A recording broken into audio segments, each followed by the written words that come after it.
વિદ્યાર્થી મિત્રો, આપણે પ્રશ્ન નંબર 1, પ્રશ્ન નંબર 5 અને પ્રશ્ન નંબર 2 જોઈ ગયા.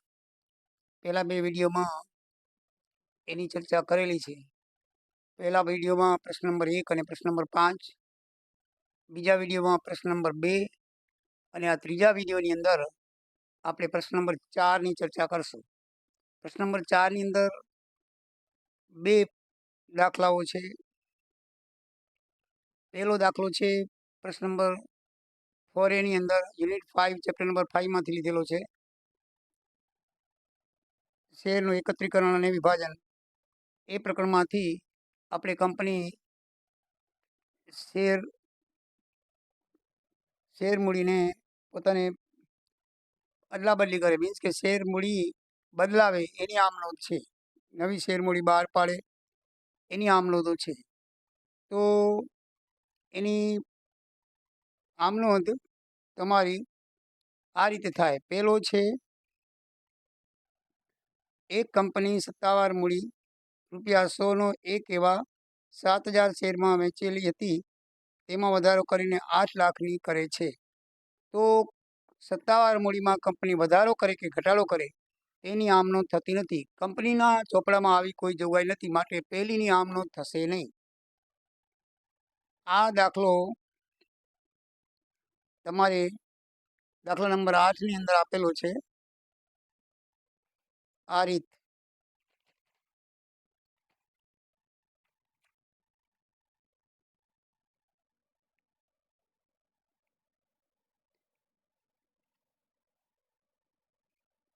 દાખલા નંબર 8, પેજ નંબર 230 ક્યાં આપેલી છે?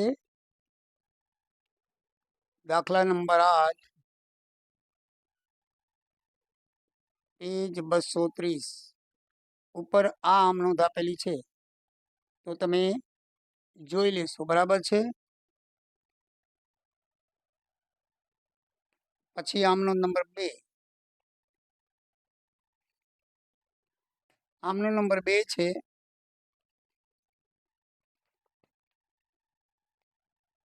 એક કંપનીએ 9400ના ઇક્વિટી શેર સ્ટોકના બદલામાં 10નો એક એવા 1,000 ઇક્વિટી શેર આપ્યા. એટલે કંપની શેર રૂપાંતર કરે, એક શેરના બદલામાં બીજા શેર આપે, પ્રકાર પણ બદલાવે, શેર મૂડીમાં પ્રેફરન્સ શેર કરે, ઇક્વિટી શેર કરે, ઇક્વિટીમાંથી પ્રેફરન્સ, એ રીતે બનાવે. તો આમાં એને શું કર્યું છે કે ₹9400ના ઇક્વિટી સ્ટોક છે, એને ₹10ના 1,000 એવા ઇક્વિટી શેરમાં બદલ્યો છે. તો ઇક્વિટી શેર ખાતે ₹9400 અને એ સ્ટોક વટાવ ખાતે ₹600, તે ઇક્વિટી શેર મૂડી ખાતે ₹10,000 થશે. કારણ કે ₹1,000નો ₹10 એટલે ₹10,000 થાય.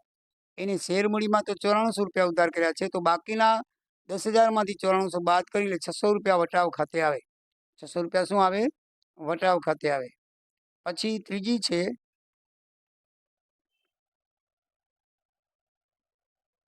આ પણ દાખલા નંબર 13ની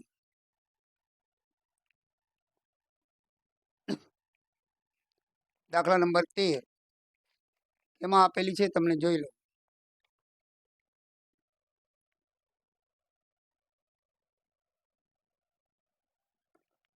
આ તમારી દાખલા નંબર 13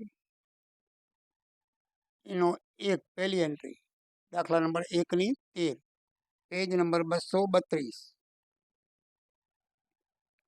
પેજ 232માં આપેલી છે. દાખલા નંબર 13 પેજ 232 ઉપર આપેલી છે.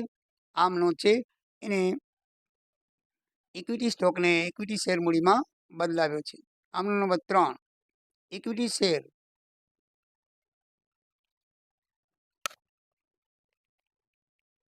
એક કંપની ભરપાઈ શેર 100નો એક એવા ઇક્વિટી શેરની બનેલી છે. એને કંપનીનો ઠરાવ પસાર કરીને પ્રત્યેક ઇક્વિટી શેરનું ₹10ના 6 ઇક્વિટી શેર અને ₹5ના એક એવા 8 પ્રેફરન્સ શેરમાં વિભાગીકરણ કર્યું. તો વિભાગીકરણ કર્યું તેની આમ નોંધ છે. તો ઇક્વિટી શેર ટોટલ 1,000ના 100 એટલે ₹1,00,000 હતા. એમાં ₹10વાળા 6 ઇક્વિટી શેર, બરાબર છે. તો એના જાય છે કે 60,000 થાય, અને ₹5વાળા 8 ઇક્વિટી શેર 8 50 40,000 થાય, બરાબર છે. એટલે ઇક્વિટી શેર મૂડીમાં 60,000 આવશે અને પ્રેફરન્સ શેર મૂડીમાં 40,000 આવશે. એટલે બાબત જેમાં આવશે ₹100નો 1 એવા 1,000 શેરનું, ₹10નો 1 એવા 6 ઇક્વિટી શેર અને ₹5નો 1 એવા 8 પ્રેફરન્સ શેરમાં વિભાગીયકરણ કર્યું તેના, બરાબર છે. એટલે 100ની શેર મૂડી હતી એમાં 60,000નું ઇક્વિટી શેરમાં રૂપાંતર કર્યું અને 40,000નું પ્રેફરન્સમાં રૂપાંતર કર્યું. દાય છકે 60,000 ને 8 પટા 40,000, બરાબર છે. એ રીતે કર્યું. આ પણ દાખલો પેજ 232 દાખલો 12. દાખલા બધા સ્વાધ્યાયના છે. પેજ 232. આ 3, 4 ને 5 ત્રણેય આમનો તેની છે. દાખલા 12ની છે. દાખલા નંબર 12. આ દાખલા નંબર 12 પેજ 232, પેજ 232, પેજ 232. આ એમાંથી જ આપેલી છે, તમારે જોઈ લેજો, બરાબર છે. અને આમાં પણ હું સમજાવું છું, તમે જોઈ લેજો, આપેલી જ છે. તો આમનો નંબર 4, આમાં એનું વિભાગીકરણ કર્યું છે, બરાબર. શેર ઇક્વિટી શેર હતી અને ઇક્વિટી શેરનો 10 100નો હતો એને બદલે 10નો બનાવ્યો અને બીજા ₹5વાળા પ્રેફરન્સ શેર બનાવ્યા. એમ કરી અને વિભાગીકરણ કર્યું છે. હવે 4 નંબર ઉપર એને સ્ટોકમાં રૂપાંતર કર્યું છે. એક કંપનીએ ₹100નો એવા 100 ઇક્વિટી શેરનું 9700ના ઇક્વિટી સ્ટોકમાં રૂપાંતર કર્યું. તો શેર મૂડી છે એની ₹100નો 100 શેર એટલે 100 × 100 10,000ની છે. તેની ઇક્વિટી સ્ટોક ખાતે 9700, બાકીના તૂટ્યા એ પ્રીમિયમ ખાતે આવે ₹300, બરાબર છે. તો 300 પ્રીમિયમ ખાતે બાબત જેમાં લખાવું, કંપનીએ ₹100નો 1 એવા ઇક્વિટી શેરનું 9700 ઇક્વિટી શેરોમાં રૂપાંતર કર્યું. એ પણ દાખલા નંબર 12 પેજ નંબર 232માં બેઠું છે. આ દાખલો આખો અમુકમાં એન્ટ્રી લીધેલી છે. આ દાખલા 8માંથી એન્ટ્રી લીધેલી છે, આ દાખલા 13માંથી એન્ટ્રી લીધેલી છે અને બાકી 3, 4, 5 છે એ દાખલા નંબર 12માંથી એન્ટ્રી લીધેલી છે. તમારા પાઠ્યપુસ્તકમાં જ છે આ બધી. તો દાખલા નંબર 12 પેજ નંબર 232 પર આપેલો છે. આ 3, 4 અને 5 બાકીની આમાં આપેલી છે. તો છેલ્લી આમનો ઇક્વિટી સ્ટોક ખાતે ઉધાર, તે સ્ટોક વટાવ ખાતે ઉધાર. એમાં ઇક્વિટી શેર ખાતે ઉધાર ₹960 આવશે, બાકીની તૂટતી રકમ સ્ટોક વટાવ ખાતે ઉધાર ₹40 આવશે અને ઇક્વિટી શેર મૂડી ખાતે જમા 1,000 આવશે. બાબત જે કંપની ₹960ના ઇક્વિટી શેર સ્ટોકના બદલામાં ₹10નો 1 એવા 100 શેર બહાર પાડ્યા તેની આમનો છે, બરાબર. 100 શેર બહાર પાડ્યા, 100 × 10 એટલે 1,000 થાય. એમાં 960ની સ્ટોક ખાતે અને બાકી તૂટતી રકમ વટાવ ખાતે આવશે. તો દોસ્તો આ 5 આમનો છે યુનિટ 5 ચેપ્ટર 5માંથી લીધેલી છે. તમે અભ્યાસ કરેલો હશે તો જરૂર આવડી ગઈ હશે. અને 4B પ્રશ્ન છે, બાય બેકની હિસાબી નોંધ, યુનિટ 5 ચેપ્ટર 7માંથી લીધેલું છે. એને આમનો પણ છે. તો અમને આપણે થિયરિકલ છે એટલે હું તમને કહી દઉં છું. આ પણ તમારા પાઠ્યપુસ્તકમાં છે. કંપની ધારાની 213 કલમ 55 અને 68 અન્વયે કંપની 3 રીતે પોતાની મૂડી પરત કરી શકે છે, બરાબર છે. પરત કરી શકે, જેની આમનો તેમજ અન્ય વિગત tax book number page number 275 ઉપર અને 76 ઉપર આપેલી છે. તમે વાંચી જજો, બરાબર ને. 275 ને 276 પર આમનો પણ આપેલી છે, બરાબર. તો બાય બેક 3માંથી કરી શકે, તે અનામત મુક્ત અનામતમાંથી કરી શકે, પછી જામીનગીરી પ્રીમિયમમાંથી કરી શકે અને અન્ય શેર ઉપજમાંથી કરી શકે. ઘણી વખત કંપનીને પોતાના શેર પોતાને ખરીદવાની જરૂર પડે. બાય બેક એટલે પોતે પોતાના શેર ખરીદે, આમ તો કરી ન શકે.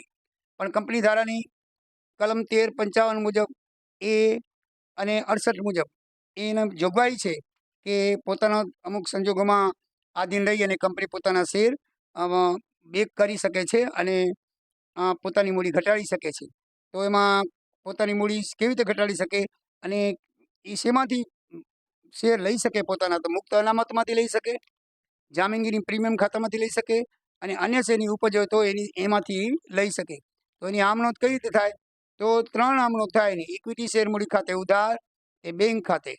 જો ઇક્વિટી શેર મૂડીમાંથી કરે તો ઇક્વિટી શેરમાંથી, અને પ્રીમિયમ શેર ખરીદવા માટે જો દાર્શનિક કિંમતે પરત કરવા હોય તો એની 3 આમનોંધ થશે. ઇક્વિટી શેર મૂડી ખાતે ઉધાર તે બેંક ખાતે. પ્રીમિયમ શેર ખરીદવા હોય તો ઇક્વિટી શેર મૂડી ખાતે તે સામાન્ય અનામત ખાતે તે બેંક ખાતે. અને દાર્શનિક કિંમતથી ઓછા ભાવે ખરીદવા હોય તો ઇક્વિટી શેર મૂડી ખાતે ઉધાર તે બેંક ખાતે તે મૂડી અનામત ખાતે. અને જ્યારે મૂડી પરત અનામત ખાતે રકમ લઈ જવાની હોય ત્યારે સામાન્ય અનામત ખાતે ઉધાર, તે નફા નુકસાન ખાતે ઉધાર, તે મૂડી પરત અનામત ખાતે જમા થાય.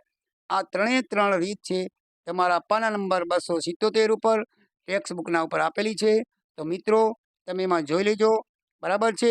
એમાં કાંઈ રકમ કે ગણતરી કાંઈ કરવાની નથી. થિયરિકલ જેવો પ્રશ્ન છે એટલે હું તમને ગણાવતો નથી. તમને દર્શાવી દીધું કે એમાં એકમ બાયબેકની હિસાબીનું આપેલી છે મુદ્દા નંબર 5માં, બરાબર. તો તમે જોઈ લેજો, બરાબર. તમે શું લખ્યું તમને યાદ હશે. તો આ રીતે પ્રશ્ન ચોથો એ અને બી પૂર્ણ થાય છે. હવે અથવાનો જે ચોથો છે એ હવે હું તમને કરાવું છું.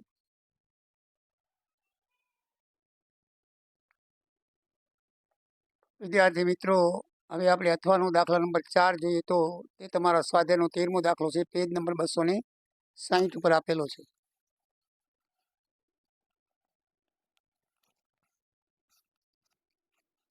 તો આગળ આપણે શરત નંબર 1 જોઈએ.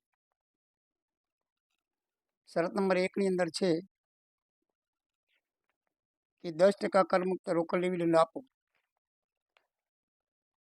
તો 10% કરમુક્ત રોકડ ડિવિડન્ડ આપો. ડિવિડન્ડ 10% છે. આપણી પાસે શેર મૂડી 50,000ની છે. 50,000ની શેર મૂડી છે, એના પર 10% એટલે 5,000 થાય. કેટલા થાય? 10% એટલે 5,000. તો 5,000 છે એ બોનસ થાય અને એના ઉપર 20% જે છે એ કપાત આવકવેરાનો દર છે. તો આપણે 100 રૂપિયા આવકવેરાનો દર હોય તો 20% એટલે 80 બોનસની કિંમત આપણે ડિવિડન્ડની કિંમત આવે, બરાબર છે. તો પદમાં લઈએ તો 80 રૂપિયા ડિવિડન્ડની કિંમત હોય, 80 રૂપિયા ડિવિડન્ડની કિંમત હોય તો 100 રૂપિયા થાય. તો 5,000 ડિવિડન્ડની કિંમત હોય તો કેટલા રૂપિયા એની કિંમત થાય? તો 80 રૂપિયા નીચે આવશે અને 5,000 ગુણ્યા 100 કરી કરશું તો 6250 આવશે. કેટલા આવશે? 6250. એટલે 1250 આ મૂળ કિંમત થશે શેરની અને 1250 છે એ તમારે આવકવેરો થશે. ટોટલ 6250 જોગવાઈ આપણે કરવી પડશે. 5,000 ડિવિડન્ડની જોગવાઈ અને એના ઉપર આવકવેરાની 1250ની જોગવાઈ. એટલે ટોટલ આપણે 6250ની જોગવાઈ કરશું. તો 6250ની જોગવાઈ કરવા માટે આપણે એક આમનો જ લખશું અને નફા નુકસાન ફાળવણી ખાતામાંથી કરશું. તો નફા નુકસાન ફાળવણી ખાતે ઉધાર 6250, તે સૂચિત ડિવિડન્ડ ખાતે જમા 6250. બાબત જેમાં શું લખશું? ડિવિડન્ડ અને આવકવેરાની જોગવાઈ કરી તેના. આ આપણે જોગવાઈ કરી છે કે ભાઈ આટલું થશે, બરાબર છે. તો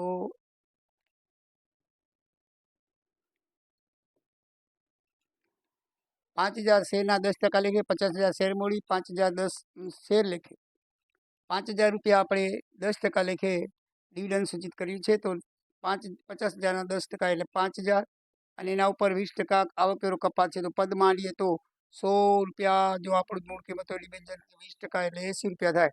80 એ જો 100 મૂળ કિંમત હોય તો 5,000 એ કેટલી? બરાબર છે. તો આવશે 6250. તો 6250 ટોટલ આવકવેરાની જોગવાઈ ખાતે ડિવિડન્ડની કિંમત આવશે. તો 5,000 ડિવિડન્ડ છે, એમાં 1250 આવકવેરો છે. સમજાઈ ગયું તમને? 20% આવકવેરાની જોગવાઈ, 10% બોનસ શેર બારોપાડા શેર મૂડીમાંથી. એટલે આપણે બંનેની ભેગી આમનો પહેલી શું થશે? આ બધી જોગવાઈ નફા નુકસાન ફાળવણી ખાતામાંથી કરવી પડશે. નફા નુકસાન ફાળવણી ખાતે ઉધાર 6250, એ સૂચિત ડિવિડન્ડ ખાતે જમા 6250. આ આમનો તમારે ઉદાહરણ નંબર 4 પેજ નંબર 246માં આપેલી છે. સેમ ટુ સેમ આ જ દાખલો છે, એ જ શરત છે, ખાલી રકમ અલગ છે.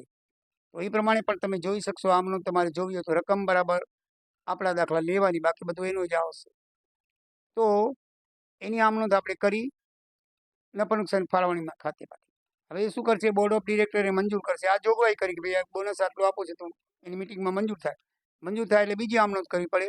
સૂચિત ડિવિડન્ડ ખાતે અહીંયા ઉધાર હતું તે હવે જમા હતું, તે આપણે સૂચિત ડિવિડન્ડ ખાતે જમા 6250, તે ડિવિડન્ડ ખાતે જમા 5,000, તે આવકવેરા ખાતે જમા 1250. બાબત જેમાં લખશું સૂચિત ડિવિડન્ડ કંપનીએ મંજૂર કર્યું તેના.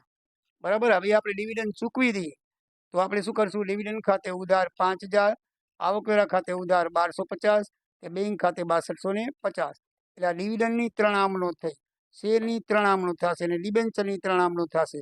મંજૂર કરવું, ચૂકવવું, બરાબર છે. મંજૂર કરવું પછી ચૂકવવું, એવી રીતે જોગવાઈ કરી મંજૂર કરવું ચૂકવવું, જોગવાઈ કરી મંજૂર કરવું ચૂકવવું, ત્રણ આમનું થશે. ટોટલ 9 આમનું થશે. તો આપણે પહેલું ડિવિડન્ડ મંજૂર કર્યું, પછી આપણે જોગવાઈ કરી ડિવિડન્ડની, પછી મંજૂર કરીને પછી ચૂકવ્યું, એની 3 આમનો થઈ ગઈ. હવે આ બાજુ શેર મૂડીમાં પણ લખવાનું કે 10નો 1 એવા 5000 છે એટલે આપણે 50,000ની શેર મૂડી થાય. આ જે છે જવાબદારી છે, નીચેનું છે મિલકતો, બરાબર છે. શેરોના ભંડોળોમાં લખશું શેર મૂડી કેટલી છે આપણી કને, 10નો 1 એવા 5000 શેર છે, 5000 એટલે 50,000 રૂપિયા થાય. હવે એમાં બીજી શરત છે કે 10 જૂના 4 શેર ધરાવનારને 1 શેર બોનસ આપો, એટલે 5000 શેર છે ભાગ્યા 4 કરો એટલે 1250 આપણે બોનસ શેર બહાર પાડવા પડશે આમાંથી. તો નીચે લખવાનું કે ઉપરમાંથી 5000 ભાગ્યા 4 બરાબર 1250 શેર બોનસ તરીકે બહાર પાડવામાં આવેલ છે, બરાબર છે. હવે એની જોગવાઈ આપણે કરી તો વળી 3 આમનો તો આપણે એની થશે. તો હવે આપણે એ 1250ના આપણે રોકડથી શેર બહાર પાડવા પડશે. જ્યારે પણ શેર બહાર પડીને એટલે બેંક ખાતે ઉધાર થાય. તો બેંક ખાતે ઉધાર 15,625, એ શેર મૂડી ખાતે ઉધાર 12,500, એ જામીનગીરી પ્રીમિયમ ખાતે 3,125. હવે તમે સમજાવી દો કે આપણે આ જે શેર છે શરત લખી છે કે 10 રૂપિયાનો 1 એવા શેર 12.50ના ભાવે ખરીદવાની તક આપી શેર હોલ્ડરને, એટલે 12.5 એટલે 2.5% પ્રીમિયમ, 2.5 રૂપિયા પ્રીમિયમ સાથે બહાર પડ્યા છે. એટલે 15,000 રૂપિયા, 12,500, 10 રૂપિયા લેખે 1250ના રૂપિયા થાય. 1250 શેર બહાર પડે, લખ્યું બાબત જે 1250 શેર 10 રૂપિયાનો હતો એટલે 12,500 થાય. અને એને 12.5માં આપણે એને બહાર પાડ્યો છે પ્રીમિયમથી, એટલે 12.5માં એટલે 3,125 પ્રીમિયમ થાય. 3,125 કેટલું પ્રીમિયમ થાય, એટલે ટોટલ 15,625 થાય. કેટલા થાય? 15,625. 2.50 ગુણ્યા 1250 કરશો એટલે 3,125 આવશે. આ બેની ભેગી આ છે મૂળ કિંમત ને આ છે પ્રીમિયમની કિંમત, એટલે બેંક ખાતે ઉધાર આપણે 15,625 કરવા પડશે, બરાબર છે. એટલે 15,625 ક્યાંથી આવે તમને ખબર પડી ગઈ, બરાબર. તો 15,625 બેંક ખાતે ઉધાર, એ શેર મૂડી ખાતે 10 રૂપિયા લેખે 12,500 અને 2.5% પ્રીમિયમ 12,500, 1250 શેર ગુણ્યા 2.5% કરો, 2.5 રૂપિયા કરજો એટલે 3,125 આવશે. એટલે ટોટલ રકમ બેંકમાં 15,625 ઉધાર હશે અને રોકડથી આપણે એને બહાર પાડશું, બરાબર. જ્યારે શેર બહાર પડાવે તો બેંકમાં આપણે અરજી આપવી પડે. બેંકમાં અરજી આપી બેંક દ્વારા આપણે શેર હોલ્ડરો આપણી પાસેથી શેર લે, ડાયરેક્ટ આપણે આપતા હોતા નથી, એટલે હંમેશા બેંક ખાતે ઉધારવામાં આવે. પછી આપણે એની જોગવાઈ કરશું તો એ નફા નુકસાન ખાતે ઉધાર 12,500, એ શેર હોલ્ડરના બોનસ ખાતે 12,500 બાબત કે બોનસ એની આપણે જોગવાઈ કરી. હવે એ પાછી શેર મૂડી એના ખાતામાં જમા કરતું. શેર હોલ્ડર બોનસ ખાતે ઉધાર 12,500, એ શેર મૂડી ખાતે 12,500 બાબત જે 1250 શેર બોનસના આપણે આપ્યા હોલ્ડરને. કેને આપ્યા? હોલ્ડરને આપ્યા. તો આ બોનસ બહાર પડી ગયા તેનું છે, બરાબર છે. હવે જામીનગીરી પ્રીમિયમ હજી આનું કરી ડિબેન્ચર. ડિબેન્ચર આપણી પાસે 3900 રૂપિયાના છે, 5%ના 30,000 રૂપિયાના છે. કેટલા છે? 30,000 રૂપિયાના. એમાં છેલ્લી શરત લખી છે 3% પ્રીમિયમ આપું તો 30,000ના 3% 900 થાય. કેટલા થાય? 900. તો આપણે ડિબેન્ચર ખાતે ઉધાર 30,000, કે ડિબેન્ચર પ્રીમિયમ ખાતે ઉધાર 900, કે ડિબેન્ચર હોલ્ડર ખાતે 3900. બાબત જે ડિબેન્ચર 103 લેખે ચૂકવાના થયા. ડિબેન્ચર એ કંપનીનું દેવું છે, આપણે પૈસા ઉધારા લઈએ શેર હોલ્ડર ખાતે એટલે એને ચૂકવવા પડે. આપણી પાસે 30,000નું દેવું હતું, એને પ્રીમિયમ 900 રૂપિયા એટલે કે વ્યાજ લેખો કે જે પ્રીમિયમ લેખો તેને આપવું પડ્યું. તો આપણે ટોટલ શેર હોલ્ડરને 3900 રૂપિયા આપ્યા. કેટલા આપ્યા? 3900 રૂપિયા ચૂકવવાના થયા. હવે ચૂકવવાના થયા આપણે 3% લેખે, બરાબર. તો હવે એને આપણે ચૂકવી દઈએ તો ડિબેન્ચર હોલ્ડર ખાતે ઉધાર 3900, તે બેંક ખાતે 3900, ડિબેન્ચર હોલ્ડરને 3900 રૂપિયા આપણે આપ્યા, બરાબર છે. હવે જામીનગીરી પ્રીમિયમ ખાતે ઉધાર 900, આપણે જે આ ડિબેન્ચર જે 900 રૂપિયા 3% લેખે 30,000ના કર્યા તે એ પણ આપણે હવે માંડી વાળવા પડશે, બરાબર. તો જામીન ખાતું બંધ કરવું પડશે. તો જામીનગીરી પ્રીમિયમ ખાતે ઉધાર લઈ જઈ 900, તે ડિબેન્ચર પરત પ્રીમિયમ ખાતે જમા 900 કરી અને ડિબેન્ચર પરત પ્રીમિયમની રકમ માંડી વાળી તેના. તો જો આમનોંધમાં કાંઈ નથી, 3 છે ડિવિડન્ડની મંજૂર કર્યું, જોગવાઈ કરીને ચૂકવ્યું. પછી શેર મંજૂર કર્યા, જોગવાઈ કર્યા, ચૂકવ્યા. અને ડિબેન્ચર મંજૂર કર્યા, જોગવાઈ કર્યા ને ચૂકવ્યા. તો આ ડિબેન્ચર એ 10 રૂપિયાના બાબત જે 103 રૂપિયા લેખે, કારણ કે 103% વ્યાજ છે એટલે 103 રૂપિયા લેખે 3% ચૂકવવાના થયા. તો તમને આમનું સમજાઈ ગઈ હશે. હું તમને કોઠો સમજાવું. હવે આ તમે સમજાવી લીધા. આ કોઠો શું? આ પાકું સરવૈયું સમજાવું. બરાબર છે? આ પાકું સરવૈયું છે. પાકું સરવૈયું નામ લખતા ભૂલી ગયો છું. આસ્થા લિમિટેડ કંપનીનું પાકું સરવૈયું 31મી માર્ચ. આસ્થા લિમિટેડ 31મી માર્ચ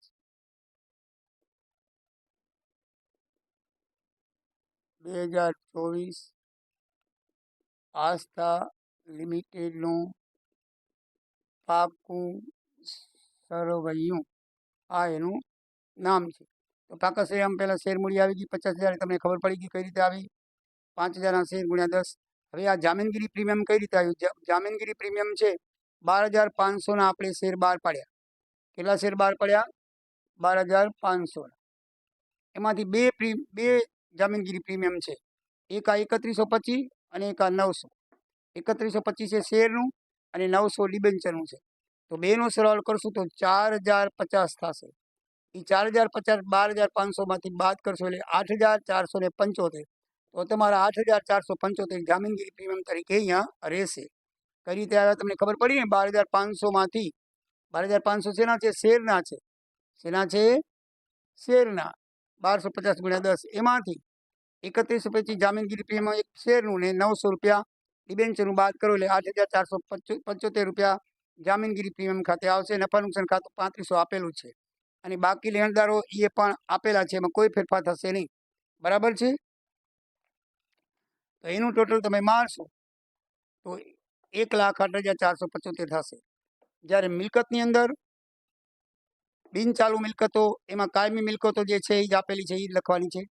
પછી બેમાં ચાલુ મિલકતોમાં માલ સામગ્રી સ્ટોક જે છે એ જ લખવાનો છે. પછી બાકી લેણા 25,000 તે 25,000 લખવાના છે. વેપારી લેણા દેવાદારું એ 12,500 લખવાનું છે. આ માલ સામગ્રી સ્ટોક છે, સોરી 25,000. વેપારી લેણા દેવાદારું 12,500 છે. હવે રોકડ અને રોડ સમકક્ષ શિલક છે 33,475 છે. દાખલામાં 55,000 છે. તો 55,000માંથી જો આપણે શું શું રોકડમાંથી બાદ કર્યું તમને કહી દઉં.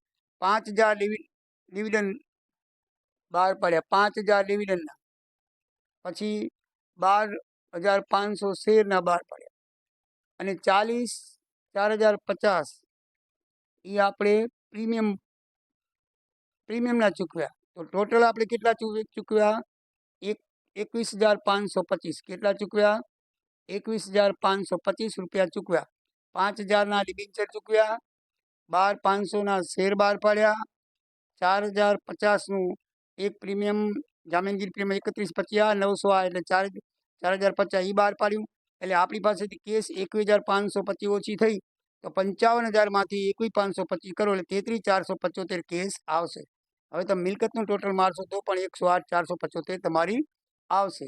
તો આ રીતે તમારો દાખલો પૂરો થાય છે. બરાબર છે દોસ્તો? આ દાખલો સ્વાધ્યાયનો છે, પૂરેપૂરો દેખ્યો અને એના જેવું જ ઉદાહરણ છે 246 પાના ઉપર. તો તમને બરાબર સમજાઈ ગયો હશે એવી હું આશા રાખું છું. તો મિત્રો, બંને દાખલા પ્રશ્ન નંબર 4ના મેં કરાવી દીધા છે. હવે પ્રશ્ન નંબર 3 બાકી રહેશે, તો નેક્સ્ટ વિડીયોમાં કરીશ. તો તમે મારી ચેનલ સબસ્ક્રાઈબ કરજો મિત્રો, ફોરવર્ડ કરજો અને લાઈક કરજો, જેથી મારા સબસ્ક્રિપ્શન વધે અને તમને વધારે હું મને પણ થોડો ઉત્સાહ વધે અને વધારે તમને વિડીયો બનાવી અને રજૂ કરતો રહું. તો આવજો મિત્રો. જય દ્વારિકાધીશ. જય સિયારામ.